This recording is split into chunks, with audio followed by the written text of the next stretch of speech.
Praise God, హల్లెలూయా. ప్రభువును రక్షకుడినైన యేసుక్రీస్తు నామములో మీ అందరికీ శుభములు తెలియజేస్తూ ఉన్నాను. ఈ పరిశుద్ధ పునరుత్థాన దినములో దేవుని సన్నిధిలో చేరి దేవుణ్ణి స్తుతించి ఆరాధించుటకు ప్రభువు మనకిచ్చిన ఈ మంచి అవకాశాన్ని బట్టి ప్రభువుని స్తుతిస్తూ ఉన్నాను.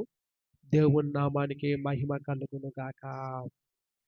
ప్రియులారా, ఇది క్రిస్మస్ సీజన్ కనుక క్రిస్మస్కు సంబంధించినటువంటి కొన్ని ధ్యానాలను ఈ నెలలో మనము చెప్పుకుందాము, నేర్చుకుందాము.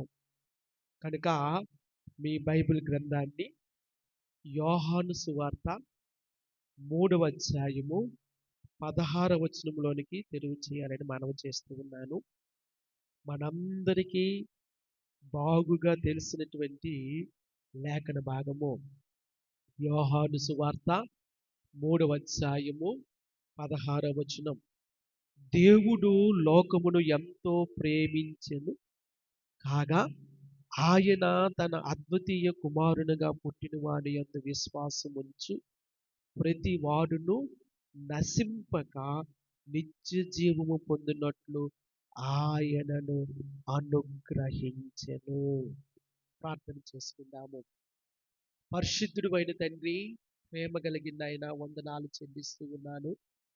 మహాగణుడా, మహోన్నతుడా, సర్వశక్తిమంతుడా, పరిశుద్ధుడా, నిండు మనసుతో కృతజ్ఞతలు చెల్లిస్తూ స్తుతిస్తూ ఉన్నాను. ఈ పరిశుద్ధ పునరుద్ధాన దినములో మీ పాద సన్నిధిలో చేరి మిమ్మల్ని స్తుతించి ఆరాధించుటకు మీరు మాకు ఇచ్చిన ఈ మంచి అవకాశమును బట్టి వందనాలు చెల్లిస్తూ ఉన్నాను. తండ్రి, 2025 సంవత్సరాలకు పూర్వమే మానవ అవతారగా ఈ లోకములో మా కొరకు జన్మించిన దేవుడవు నీవు. మమ్మును రక్షించడానికి, ఈ భూమి మీద మీ రాజ్యాన్ని స్థాపించడానికి, నిత్యత్వంలోనికి మమ్మల్ని నడిపించడానికి మానవ అవతారిగా అవతరించిన మా దేవా, నిండు మనసుతో కృతజ్ఞతలు చెల్లిస్తూ స్తుతిస్తూ ఉన్నాను.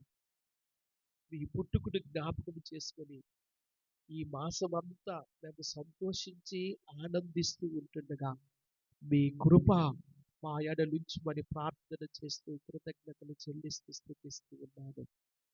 మీ దీవెన దయచేయండి. దాసుడు తన యజమానుడి వైపు చూస్తూ ఉండినట్లుగా, దాసురాలు తన యజమానురాలి చేతి వైపు చూస్తూ ఉండినట్లుగా ఈ ఉదయ కాలంలో మేము మీ వైపు ఆశతో చూస్తూ ఉన్నాము. మీరు మాతో మాట్లాడండి, మమ్మలను దర్శించండి. చదవబడిన వాక్య భాగాన్ని మీ చేతులకు అప్పచెప్పుకుంటూ కృతజ్ఞతలు చెల్లిస్తూ స్తుతిస్తూ యేసుక్రీస్తు నామములో స్తుతించి ప్రార్థిస్తూ ఉన్నాను, కొనియాడుతూ ఉన్నాను, గణపరుస్తూ ఉన్నాను, కృతజ్ఞతలు చెల్లిస్తూ స్తుతిస్తూ ఉన్నాను. జీవము గల పరమ తండ్రి, ఆమేన్. అందరూ ఆమేన్ అని చెప్పండి. మా వైపు ఒక సామెత చెప్తా ఉంటారు. పప్పు వంటగాడని బండి పూసుకొని తీసుకుని వస్తే ఎన్ని ముంతల నీరు ఎసరెత్తాలని అడిగాడంట. ఈ సామెత కొంచెం దండగా ఉంటది. మీకు అర్థమైందో లేదో నాకు తెలియదు, కానీ అర్థం చేసుకో. పప్పు వంటగాడని బండి పూసుకొని ప్రత్యేకంగా తీసుకొని వస్తే ఎన్ని చెంబుల నీరు లేదా ఎన్ని ముంతల నీరు ఎసరెత్తాలి అని అడిగాడంట. క్రిస్మస్ అన్నారు, క్రిస్మస్ మాసం అన్నారు, ఇదేంటి సండే స్కూల్లో చెప్పిన ఆ మాట చదివారేంటి ఈయన మీరు అనుకుంటూ ఉన్నారా? అలా అనుకున్న వాళ్ళందరూ ఒకసారి హల్లెలూయా చెప్పండి. అలా అనుకోలేదండి, ఇది నిజంగా దేవుడు మాతో మాట్లాడే మాట అండి అని అనుకున్న వారందరూ గట్టిగా హల్లెలూయా చెప్పండి. ఎస్, అవును ప్రియులారా, చాలా ప్రత్యేకమైన మాట ఇది.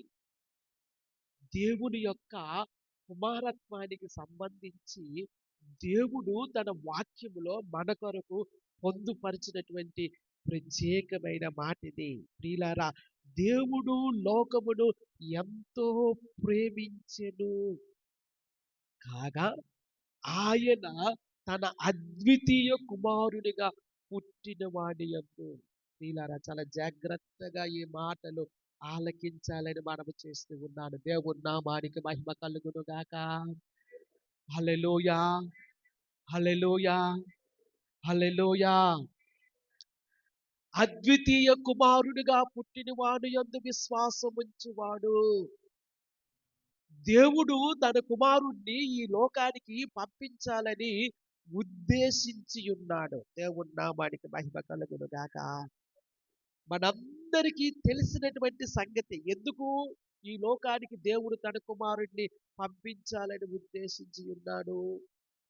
మనుష్యుడు పాపము చేసి ఉన్నాడు గనుక, మనుష్యుడు దేవునికి అవిధేయత చూపించి ఉన్నాడు కనుక, పాపం అనేది లోకములోనికి, మానవ జాతిలోనికి వచ్చి ఉన్నది కనుక, పాపాన్ని మనుష్యుని విడిపించడానికి, విమోచించడానికి, శాపము నుండి మనుషుని విడిపించడానికి, విమోచించడానికి దేవుడే మానవ అవతారిగా ఈ లోకానికి రావడం మనం చూస్తూ ఉన్నాము. తండ్రి అయిన దేవుడు తన కుమారుణ్ణి ఈ లోకానికి పంపించిన సందర్భం మనకు కనబడతా ఉంది. హల్లెలూయా, హల్లెలూయా. ప్రియులారా, నిన్నటి దినాన్ని మీటింగ్ లో మేము చెప్పుకున్నాము. యేసుక్రీస్తు ప్రభువారు మానవాళిని రక్షించడానికి మాత్రమే రాలేదు. అంతకు మించి దేవుని యొక్క పరిపాలన ఈ భూమి మీద స్థాపించడానికి, దేవుని రాజ్యము ఈ భూమి మీద స్థాపించడానికి వధువు సంఘాన్ని నిర్మించి తన యొద్దకు వధువు సంఘాన్ని తీసుకుని వెళ్ళటానికి యేసుక్రీస్తు ప్రభువారు మానవ అవతారంగా ఈ లోకానికి వచ్చి ఉన్నాడనే సంగతి దేవుని వాక్యములోంచి అనేక సార్లు మనము చెప్పుకున్నాము. దేవుని నామానికి మహిమ కలుగునుగాక. సరే, యేసుక్రీస్తు ప్రభువారు ఈ భూమి మీదకి రావలసినటువంటి ఆ ఉద్దేశం మనందరికీ తెలిసింది కాబట్టి, ఇక్కడ ఒక మాట మీ అందరికీ నేను జ్ఞాపకం చేస్తూ ఉన్నాను. తండ్రి తన కుమారుణ్ణి ఈ లోకానికి పంపించి ఉన్నాడు. ఆయన ఎవరో తెలుసా? అద్వితీయ కుమారుడు. దేవుని నామానికి మహిమ కలుగునుగాక. అద్వితీయుడు అంటే ద్విత్వము లేనివాడని అర్థము. అద్వితీయుడు అంటే అటువంటి వారు మరెవరు లేరని అర్థం. అద్వితీయుడు అంటే అటువంటి వారు ఇంకెవ్వరూ లేరని అర్థం. దేవుని నామానికి మహిమ కలుగునుగాక. అద్వితీయ కుమారుడు. అసలు కుమారుడనే మాట లేదా కుమారత్వం అనే కాన్సెప్ట్ అనేది పాత నిబంధనలో చాలా అద్భుతంగా కనబడతా ఉంది. ఒకానొక సందర్భంలో దేవుడు ఇశ్రాయేలు ప్రజలను తన కుమారుడిగా చెప్పినట్లుగా మనము చూస్తూ ఉన్నాము. నిర్గమకాండము 4వ అధ్యాయము 22వ వచనాన్ని ఒక్కసారి చదువుదాము. నిర్గమకాండము 4వ అధ్యాయము 22వ వచనము. అప్పుడు నీవు ఫరోతో, ఇశ్రాయేలు నా కుమారుడు, నా జ్యేష్ఠ పుత్రుడు. దేవుని నామానికి మహిమ కలుగునుగాక. ప్రియులారా, పాత నిబంధన కాలంలో కుమారుడు అనే మాట, కుమారత్వం అనేటువంటి కాన్సెప్ట్ చాలా అద్భుతముగా మనకు కనబడతా ఉంది. ఇశ్రాయేలు ప్రజలను దేవుడు తన కుమారునిగా ఎంచుకున్నట్లుగా, ఏర్పాటు చేసుకున్నట్లుగా, తన కుమారునిగా దేవుడు వివరించినట్లుగా మనం చూస్తూ ఉన్నాము. కీర్తనల గ్రంథము 86వ కీర్తన, క్షమించండి, కీర్తనల గ్రంథము 82వ కీర్తన 6వ వచనములో చూసినట్లయితే, మీరు దైవములనియు మీరందరూ సర్వోన్నతుని కుమారులనియు నేనే సెలవిచ్చి ఉన్నాను. ఇశ్రాయేలు పట్ల దేవుడు చెప్పినటువంటి మాట, మీరందరూ దైవములనియు మీరందరూ సర్వోన్నతుని కుమారులనియు నేనే సెలవిచ్చితిని. ప్రియులారా, బైబిల్ గ్రంథములో పాత నిబంధన కాలంలో అనేక సందర్భాల్లో మనం చూస్తూ ఉన్నాము. ఇశ్రాయేలు ప్రజలు దేవునికి కుమారుడిగా ఉండడము. హల్లెలూయా, హల్లెలూయా. పరిశుద్ధాత్మ చేత నింపబడిన వాడై దావీదు ప్రవచన పూర్వకంగా చెప్తున్నటువంటి సందర్భం మనందరికీ తెలిసినదే. కీర్తనల గ్రంథము 2వ కీర్తనలో ఆ మాట మనకు కనబడతా ఉంది. దయచేసి ఆ మాటలు మనము చదువుదాము. చూడండి, కీర్తనల గ్రంథము 2వ అధ్యాయము మొదటి నుండి చదవండి కొన్నిసార్లు. అన్యజనులు ఏల అల్లరి లేపుచున్నారు, జనములు ఏల వ్యర్థమైన దానిని పలుకుచున్నవి. మనమి వారి కట్లు తెప్పుదుము రండి, వారి పాశములను మన యొద్ద నుండి పారవేయుదుము రండి అని చెప్పుకొనుచు భూరాజులు యెహోవాకును ఆయన అభిషిక్తునికిని. అక్కడ అభిషిక్తుడనే మాట క్రొత్త నిబంధనలో చూసినట్లయితే అపోస్తలుడైన పేతురు పరిశుద్ధాత్మ చేత నింపబడిన వాడై చెప్తున్నటువంటి సంగతి, నీ అభిషిక్తుడు క్రీస్తు. ప్రియులారా, అక్కడ క్రీస్తు అనే మాట అపోస్తలుడైన పేతురు గారు ఆ చెప్పినట్లుగా మనము చూస్తూ ఉన్నాము. అపోస్తలుల కార్యము 2వ అధ్యాయములో ఆ మాట మనకు కనబడతా ఉంటది. దేవుని నామానికి మహిమ కలుగును గాక. ప్రియులారా, క్రీస్తును గూర్చినటువంటి మెస్సియానిక్ కీర్తన ఇది, లేదా క్రీస్తును గూర్చి ముందుగానే ప్రవచన పూర్వకంగా తెలియచేయబడినటువంటి కీర్తన ఇది. ఈ కీర్తనలో ప్రభు అంటూ ఉన్నాడు, 7వ వచనం ఒక్కసారి మనం చదువుదాము. కట్టడను నేను వివరించెదను, యెహోవా నాకిలాగు సెలవిచ్చెను, నీవు నా కుమారుడువు, నేను నిన్ను కనియున్నాను. దేవుని నామానికి మహిమ కలుగును గాక. అది అద్వితీయ కుమారుడంటే. ప్రియులారా, అద్వితీయ కుమారుడంటే ఆయన తప్ప వేరొకరు లేరు. ఆయనకు కుమారుడుగా ఉండవలసిన వారు ఆయన తప్ప వేరొకరు లేడు. ఆయన అద్వితీయ కుమారుడు.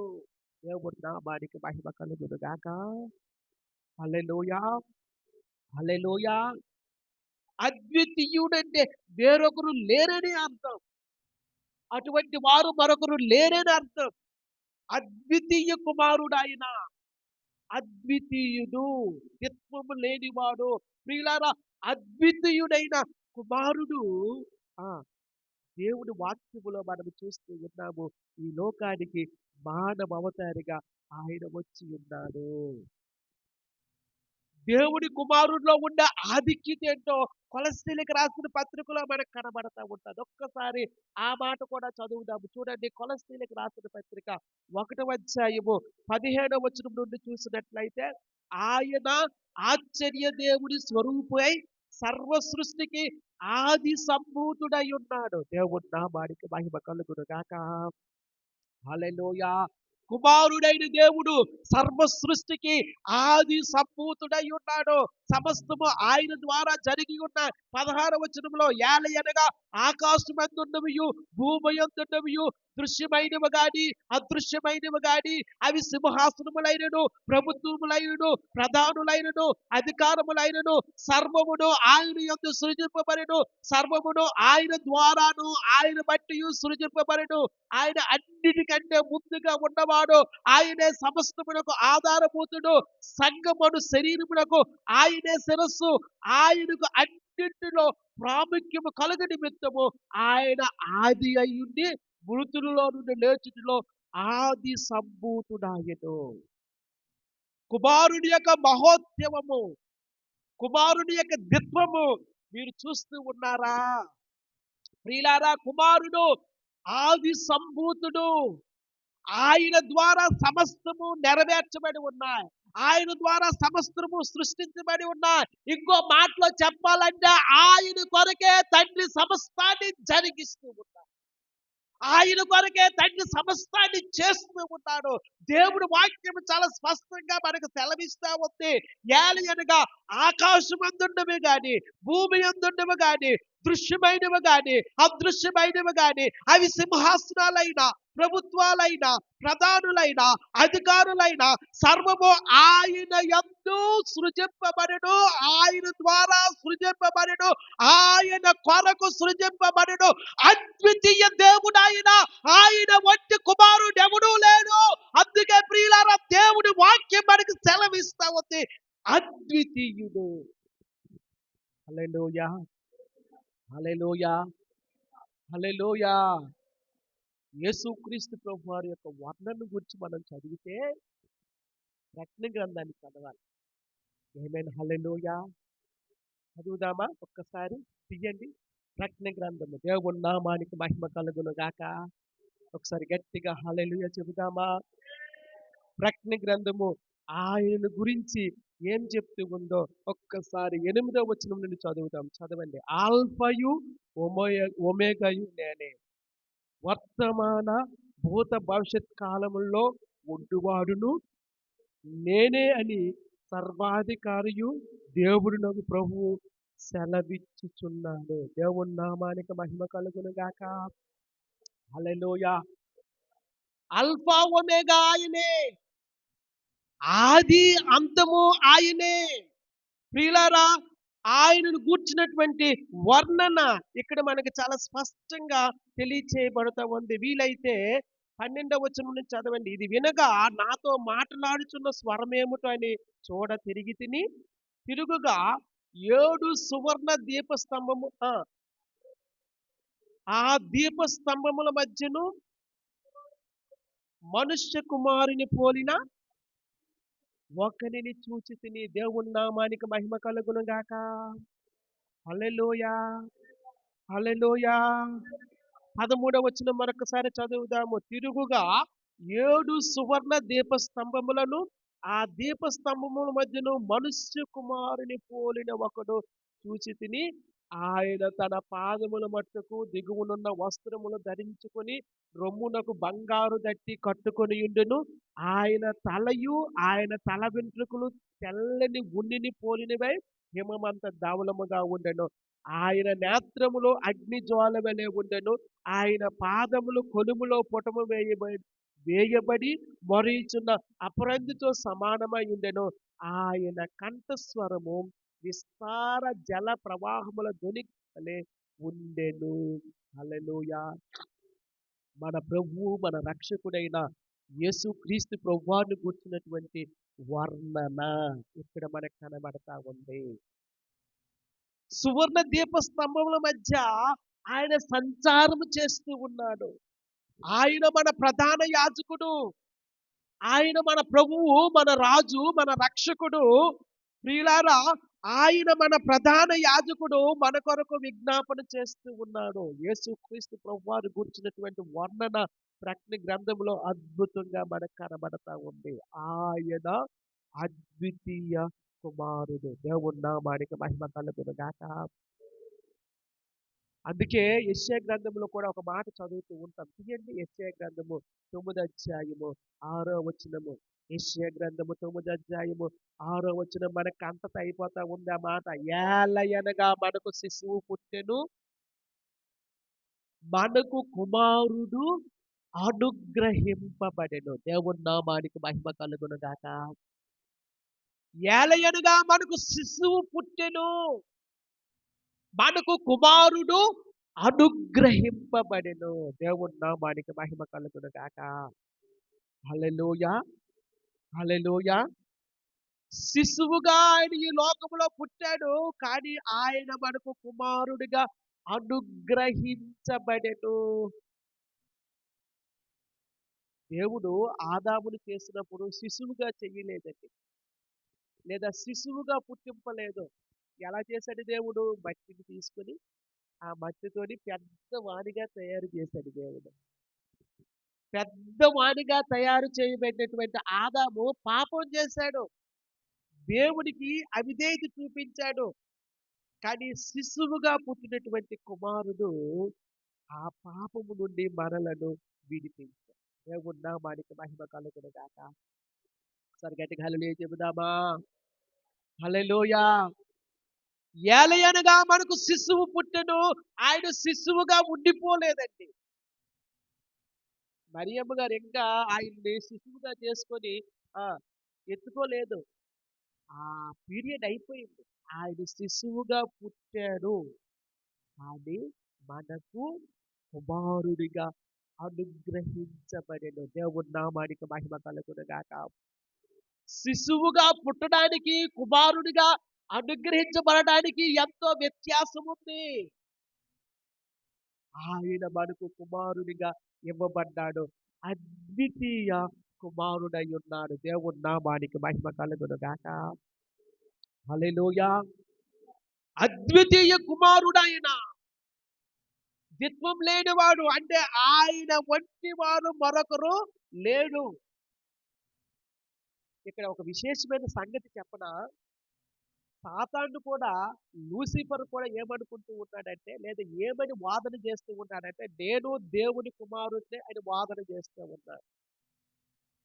మొన్నటి దినాన్ని చదువుకున్నాం, నిన్న కూడా చదువుకున్నాము. యెషయా గ్రంథము 14వ అధ్యాయము 12వ వచనంలో చూసినట్లయితే అక్కడ ఒక ప్రవచన పూర్వకమైన మాట మనకు కనబడతా ఉంటాది. చదువుతారా ఎవరైనా మాట? తేజో నక్షత్రమా, వేకువ చుక్క, నీవెట్లు ఆకాశము నుండి పడితివి, జనములను పడగొట్టిన నీవు నేల మట్టము వరకు ఎట్లు నరకబడితివి, నేను ఆకాశమునికి ఎక్కిపోయేదను, దేవుని నక్షత్రములకు పైగా నా సింహాసనమును హెచ్చించుకొందును, ఆ సభాపర్వతం మీద కూర్చుందును, మేఘమండలం మీద ఎక్కెదను, ఆ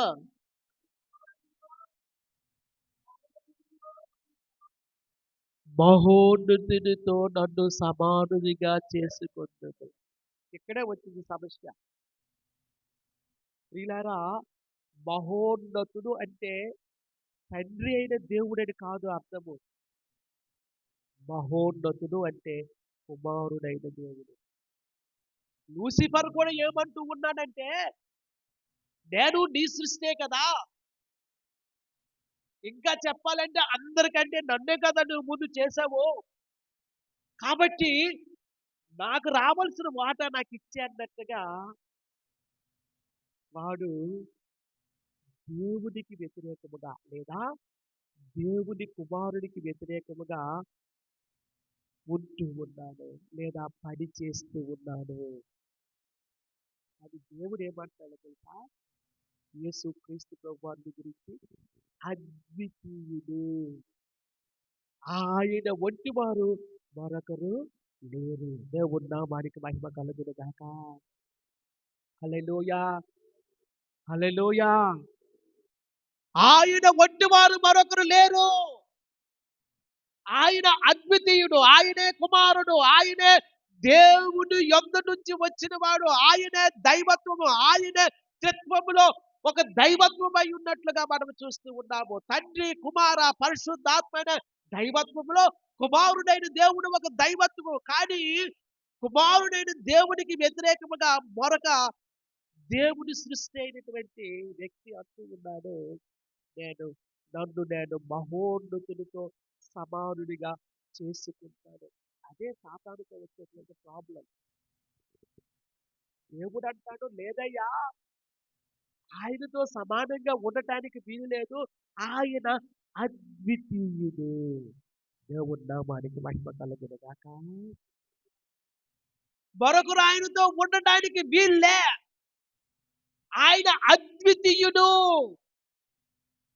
మరొకరు ఆయనతో ఉండటానికి వీలు లేదు అని ప్రభువు లేదా తండ్రి అయిన దేవుడు కుమారుడిని ఈ లోకానికి పంపించి నీవు అద్వితీయ కుమారుడు అంటూ ఉన్నాడు. కీర్తనలో చూసినట్లుగా నీవు నా కుమారుడువు, నేను నిన్ను కని ఉన్నాను.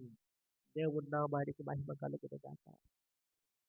కానీ ప్రియులారా, ఈ క్రిస్మస్ సీజన్లో ఒక ఆశీర్వాదకరమైన సంగతి నేను మీకు చెప్పాలని ఆశపడతా ఉన్నాను. దేవుని నామానికి మహిమ కలుగును గాక. ఈ క్రిస్మస్ సీజన్లో కుమారుడి యొక్క పుట్టుకను మనం వేడుక చేసుకుంటూ ఉంటుండగా, లేదా కుమారుడి యొక్క పుట్టుకను మనం సెలబ్రేట్ చేసుకుని ఆనందిస్తూ ఉంటుండగా, సంతోషిస్తూ ఉంటుండగా, ఇంకా అత్యధికమైన సంతోషం మనం కలుగునట్లు ఒక సంగతిని నేను మీకు జ్ఞాపకం చేస్తాను. రోమీయులకు రాసిన పత్రిక 8వ అధ్యాయము 28వ వచనం నుండి చదువుదాము. రోమీయులకు రాసిన పత్రిక 8వ అధ్యాయము 28వ వచనం నుండి, దేవుని ప్రేమించు వారికి అనగా ఆయన సంకల్పము చొప్పున పిలువబడిన వారికి మేలు కలుగుటకై సమస్తమును సమకూడి జరుగుచున్నవని ఎరుగుదుము. ఎందుకనగా ఆయన తన కుమారుడు అనేక సహోదరుల్లో జ్యేష్ఠుడగునట్లు దేవుడు ఎవరిని ముందుగా ఎరుగనో వారు తన కుమారునితో సారూప్యము గలవారగుటకు వారిని ముందుగా నిర్ణయించును.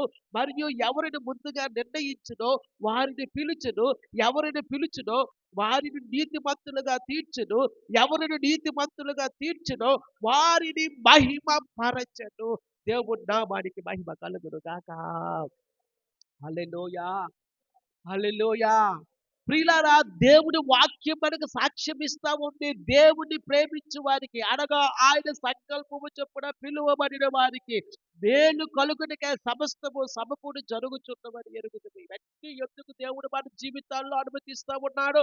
ఇవన్నీ ఎందుకు మన జీవితాల్లో జరుగుతూ ఉన్నాయి? దేవుడి వాక్యం మనకు తెలియజేస్తా ఉంది. సమస్తము మేలు కొరకై దేవుడు చేస్తూ ఉన్నాడు. దేవుడి నామానికి మహిమ కలుగును గాక. అయితే దేవుడి వాక్యం అక్కడితో ఆగిపోలేదండి.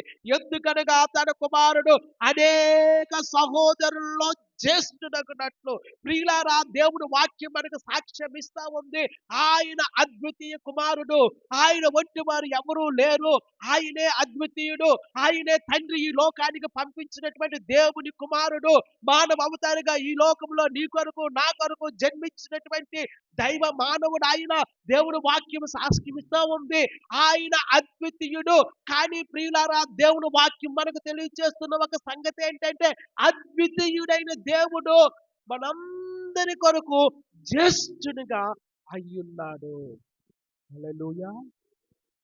ఇందులో ఉన్న ఆశీర్వాదాన్ని మీరు చూడగలుగుతూ ఉన్నారా? దేవుని నామానికి మహిమ కలుగును గాక. ఆయనతో సమానం ఎవ్వరూ లేరు. ఆయన అద్వితీయుడు. ఆయన ప్రక్కన మరొకరు ఉండటానికి వీలు లేదు. ప్రియులారా, అటువంటి సందర్భాన్ని బట్టి ఇక్కడ మనకు కలిగే ఆశీర్వాదకరమైన సంగతి ఏంటో తెలుసా? ఆయన మనతో పాటుగా జ్యేష్ఠుడిగా చేయబడి ఉంది. ఆయన జ్యేష్ఠుడు అంటే ఆ తరువాత ఆ వరుసలో మనమున్నామని లెక్క. ఆయన జ్యేష్ఠుడు అయితే ఆ తరువాత ఆయన వరుసలో మనమున్నాము. ప్రియులారా, యేసుక్రీస్తు ప్రభువారిలో దేవుడిచ్చిన ఆశీర్వాదం ఏంటో తెలుసా? యేసుక్రీస్తు ప్రభువారిలో దేవుడిచ్చిన ఆధిక్యత ఏంటో తెలుసా? యేసుక్రీస్తు ప్రభువారిలో దేవుడు మనకు అనుగ్రహించినటువంటి ఆ కృప ఏంటో తెలుసా? ఆయన కుమారునితో పాటు ఆయన సహోదరులుగా ఉండటానికి దేవుడు మనలను ఎంపిక చేసుకొని ఉన్నాడు. ఆయన అద్వితీయ కుమారునిగా ఈ లోకములో జన్మించిన, అద్వితీయ కుమారునిగా ఈ లోకములో పుట్టిన, అద్వితీయ కుమారునిగా ఆయన ఈ లోకానికి పంపించబడిన ఆయన జ్యేష్ఠుడిగా చేయబడి ఉన్నాడు. అనగా ఆయన మన ముందు సహోదరునిగా ఉంటుండగా ఏ ఎన్నిక లేని నిన్ను నన్ను ఆయనతో పాటు కలిసి కుమారునిగా, లేకపోతే మనము దేవుని కుమారునితో కలిసి సహోదరులుగా ఉండటానికి దేవుడు పిలిచి ఉన్నాడు. హల్లెలూయా, హల్లెలూయా. ఎంత గొప్ప భాగ్యం అండి! ఎంత గొప్ప ఆధిక్యత! పురుగు వంటి వారినైన నన్ను, చచ్చిన కుక్క వంటి వారినైన నన్ను ఆయనతో కలిసి సహోదరునిగా ఉండటానికి ఆధిక్యతను దేవుడు నాకు ఇచ్చి ఉన్నాడు. దేవుని నామానికి మహిమ కలుగును గాక. ఇందులో ఉన్న ఆశీర్వాదాన్ని గ్రహించుదామా? ఇందులో ఉన్న దైవిక సంకల్పాన్ని గ్రహించుదామా? ప్రతి సంవత్సరము మనము క్రిస్మస్ వచ్చింది అంటే సంతోషించుతూ ఉంటాం, ఆనందించుతూ ఉంటాం. మంచిది. అనేక రకాలైన ప్లాన్స్ వేసుకొని సంతోషంగా గడపడానికి ప్లాన్ చేసుకుంటూ ఉంటాం. మంచిది. సంతోషించే సమయం గనుక సంతోషించుదాము. కానీ ఆశీర్వాదకరమైన సంగతి ఏంటో తెలుసా? ప్రియులారా, అద్వితీయుడైన దేవుడు, అద్వితీయుడైన కుమారుడు నీ కొరకు నా కొరకు జ్యేష్ఠునిగా చేయబడి ఉన్నారు. దేవుని నామానికి మహిమ కలుగును గాక. పరిశుద్ధాత్మ దేవుడే ఈ సంగతిని మనకు చాలా స్పష్టంగా తెలియజేయాలని మనం చేస్తూ ఉన్నాం. ప్రియులారా, ఈ లోకములో జీవిస్తూ ఉన్నప్పుడు అద్వితీయుడైన ఆయన కుమారుని యొక్క సారూప్యంలోనికి మనం వెళ్ళవలసి ఉన్నది. ప్రియులారా, మొన్న ఎప్పుడో ఒక వాక్యాన్ని చూస్తూ లేదా ఆ వాక్యాన్ని వింటూ దేవుడు నాకు జ్ఞాపకం చేసిన సంగతి ఏంటంటే, మనం ఎక్కడికో వెళ్ళిపోవాలనో, పరలోకానికి వెళ్ళిపోవాలనో, లేదా ఏదో చెయ్యాలనో కాదంట. దేవుని యొక్క ఉద్దేశము, దేవుని యొక్క సంకల్పము ఆయన సారూప్యంలోనికి మనము మలచబడటము. హల్లెలూయా, హల్లెలూయా. ఎన్నిసార్లు చెప్పినా, ఎన్నిసార్లు జ్ఞాపకం చేసినా మన బాణీ మందే, మన తీరు మందే గాని దేవుని యొక్క సంకల్పాన్ని, దేవుని యొక్క ఉద్దేశాన్ని అర్థం చేసుకునే మనస్సు మనకు రాకపోతా ఉంది. గమనించండి, క్రీస్తు యొక్క సారూప్యంలోనికి మనము మలచబడతా ఉన్నాం. క్రీస్తు యొక్క సారూప్యంలోనికి దేవుడు మనల్ని మలుస్తూ ఉన్నాడు. పరిశుద్ధాత్మ దేవుడు ఆ కార్యం మనలో ప్రారంభించి జరిగిస్తూ ఉన్నాడు. పరిశుద్ధాత్మ యొక్క కార్యం ఏంటో తెలుసా? పరిశుద్ధాత్మ యొక్క పని ఏంటో తెలుసా? పరిశుద్ధాత్మ మన జీవితాల్లో చేసే కార్యం ఏంటో తెలుసా? మనలను క్రీస్తు యొక్క సారూప్యంలోనికి బలచడము. ప్రియులారా, మనం పరిపూర్ణమని కాదు, లేదా సంపూర్ణమని కాదు, లేకపోతే సంపూర్ణతను అప్పుడే కలిగి ఉన్నామని కాదు. మనము యేసుక్రీస్తు ప్రభువారిని కలుసుకునేంత వరకు మనకు సంపూర్ణత లేదు. ప్రియులారా, సంపూర్ణత మార్గములో మనం ప్రయాణం చేస్తూ ఉన్నాం. అనుదినము మనం పరిశీలన చేసుకుంటూ, అనుదినము మన జీవితాన్ని చెక్ చేసుకుంటూ, పరిశీలన చేసుకుంటూ, దేవుడు వాక్యానుసారముగా మన జీవితాలను దిద్దుకుంటూ, చెక్కుకుంటూ క్రీస్తు యొక్క సారూప్యములోనికి మనం మలచబడాలి. అది దేవుని యొక్క ఉద్దేశము, సంకల్పమై ఉన్నది. ఎందుకంటే ఈ లోకంలోనికి ఆయన అద్వితీయ కుమారుడిగా జన్మించి ఉంటుండగా, ప్రియులారా, దేవుని వాక్యం మనకు బోధిస్తూ ఉంది, ఆయన జ్యేష్ఠుడిగా చేయబడి ఉన్నాడు. ఆయన జ్యేష్ఠత్వములు మనము కూడా పాలి భాగస్థులమై ఉన్నాము. దేవుని నామానికి మహిమ కలుగును గాక. అందుకే ప్రకటన గ్రంథంలో ప్రథమ ఫలాల గురించి మాట్లాడుతూ ఉంటాం. ఎప్పుడైనా చదివారా ఆ వాక్యాన్ని? నేను ముగిస్తానమ్మా. ఎప్పుడైనా మాట చదివారు? ఒక్కసారి చూడండి. ప్రకటన గ్రంథంలో ఆ మాట ఉంటుంది. ఒక్కసారి చదువుదాం. ప్రకటన గ్రంథము 14వ అధ్యాయము మొదటి వచనం నుండి చదువుదాము. దయచేసి ఎవరైనా చదవండి. మరియు నేను చూడగా, ఇదిగో ఆ గొర్రె పిల్ల సియోను పర్వతం మీద ఆయన నామమును, ఆయన తండ్రి నామమును నొసళ్ళ యందు లిఖింపబడి ఉన్న ఆయనతో కూడా ఉండిరి. మరియు విస్తారమైన జలముల ధ్వనితోను, గొప్ప ఉరుముల ధ్వనితోను ఒక శబ్దము పరలోకము నుండి రాగా వింటిని. నేను వినిన ఆ శబ్దము వీణను వాయించుచున్న వైనికుల నాదమును పోలి ఉన్నది. ఆ 4 జీవుల ఎదుటను, పెదల ఎదుటను ఒక క్రొత్త కీర్తన పాడుచున్నారు. భూలోకం నుండి కొనబడిన ఆ 144,000 మంది తప్ప మరి ఎవ్వరును ఆ కీర్తన నేర్చుకొనజాలరు. వీరు స్త్రీ సాంగత్యమున అపవిత్రులు కాని వారును, స్త్రీ సాంగత్యమును ఎరుగుని వారినయుండి, గొర్రెపిల్ల ఎక్కడికి పోవునో అక్కడికెల్లా ఆయనను వెంబడింతురు. వీరు దేవుని కొరకును, గొర్రెపిల్ల కొరకును ప్రథమ ఫలములుగా ఉండుటకై మనుష్యులలో నుండి కొనబడిన వారు. దేవుని కొరకును, గొర్రెపిల్ల కొరకును ప్రథమ ఫలములుగా ఉన్నవారు. దేవుని నామానికి మహిమ కలుగును గాక. హల్లెలూయా. ప్రథమ ఫలములు అంటే ఏంటో మీరే అర్థం చేసుకునండి. ప్రథమ ఫలములు అంటే ముందుగా పరిపక్వతలోనికి వచ్చిన వారు. ప్రథమ ఫలాలు అంటే ముందుగా పరిపక్వతను ఎరిగిన వారు, లేదా దేవుని యొక్క ఉద్దేశాలను, దేవుని యొక్క సంకల్పాన్ని, దేవుని యొక్క ప్రణాళికను అర్థం చేసుకొని దేవునితో కలిసి పని చేయడానికి ఇష్టపడిన వారు, ముందుగానే పరిపక్వతలోనికి వచ్చిన వారు, వారు ప్రథమ ఫలాలు. ప్రియులారా, ప్రథమ ఫలాలను గొర్రెపిల్ల చూస్తా ఉంది. ప్రథమ ఫలాలు దేవునికి కావాలి. దేవుని వాక్యములో మనం చూస్తూ ఉన్నాము. వారు దేవుని కొరకును గొర్రెపిల్ల కొరకును ప్రథమ ఫలాలుగా కొనబడిన వారు. హల్లెలూయా, హల్లెలూయా. ఆయన అద్వితీయ కుమారుడు, జ్యేష్ఠుడిగా చేయబడి ఉన్నాడు. ఆ జ్యేష్ఠత్వంలో మనకు కూడా పాలును దేవుడిస్తూ ఆయన సారూప్యములోనికి దేవుడు మనులను నడిపిస్తూ ఉన్నాడు. ఎంత గొప్ప ధన్యత, ఎంత గొప్ప ఆధిక్యత. బహుశా ప్రియులారా, మీలో కొంతమంది ఈ సంగతిని అర్థం చేసుకోలేరేమో. ప్రార్థించండి, దేవుణ్ణి అడగండి. ఈ వాక్యములో ఉన్న లోతైన సంగతిని దేవుణ్ణి అడగండి.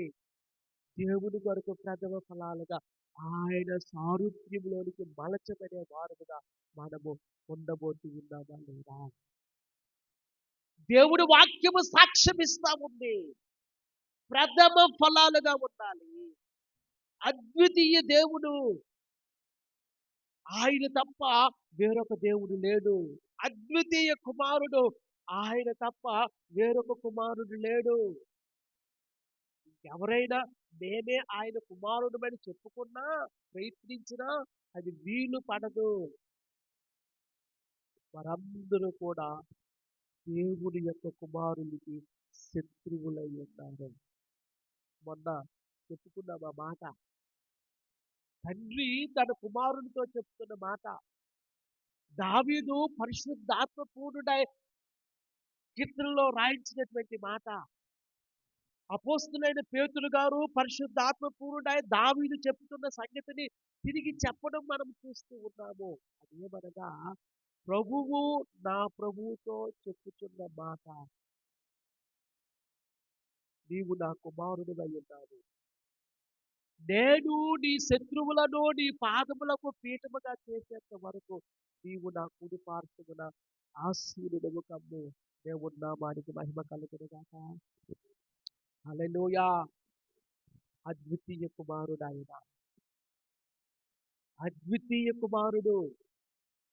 కానీ అద్వితీయ కుమారుడైన యేసుక్రీస్తు ప్రభువారికి శత్రువులు ఉన్నారు.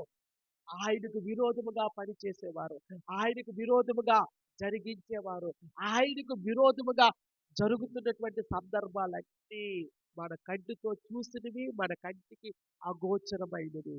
సాతాను యొక్క క్రియలు, లేదా లూసిఫర్ చేస్తున్న సంగతులన్నీ మనకు తెలుసు. కానీ తండ్రి అయిన దేవుడు ఏమంటున్నాడో తెలుసా? నీ శత్రువులను నీకు పాదపీఠముగా చేసేంత వరకు నీవు నా కుడి పార్శ్వమున ఆసీనుడవు కమ్ము. ఒకనొక వస్తూ ఉంది.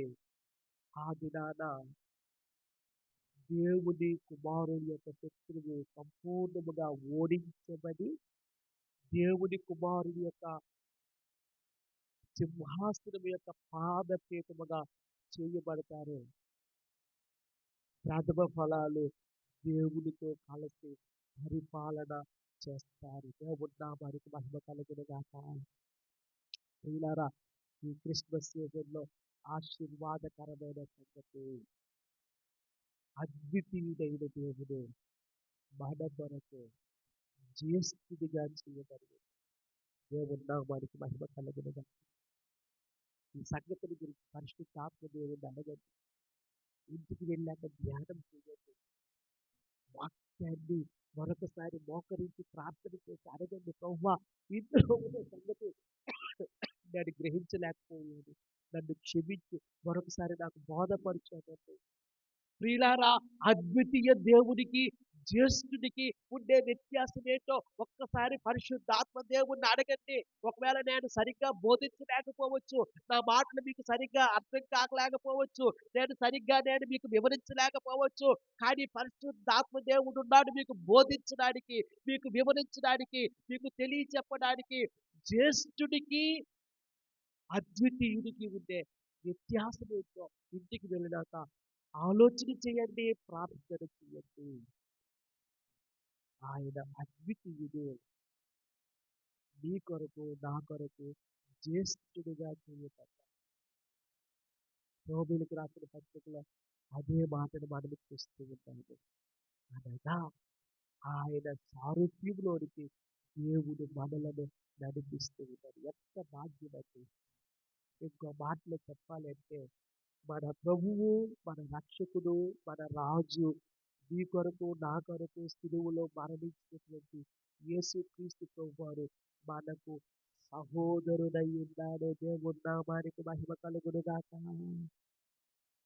అంతకన్నా భాగ్యం మనకు కావాలా? అంతకన్నా ఆశీర్వాదం మనకు కావాలా? ఆయన సారూప్యతలోనికి మలచబడి ఆయన జ్యేష్ఠుడై ఉంటుండగా ఆయన వెనుక మనము కనిష్ఠులుగానో ఆయన వెనుక మనం ఉండటం అనేది ఆశీర్వాదకరమైనటువంటి సంగతి. ఆయన ప్రథమ ఫలము.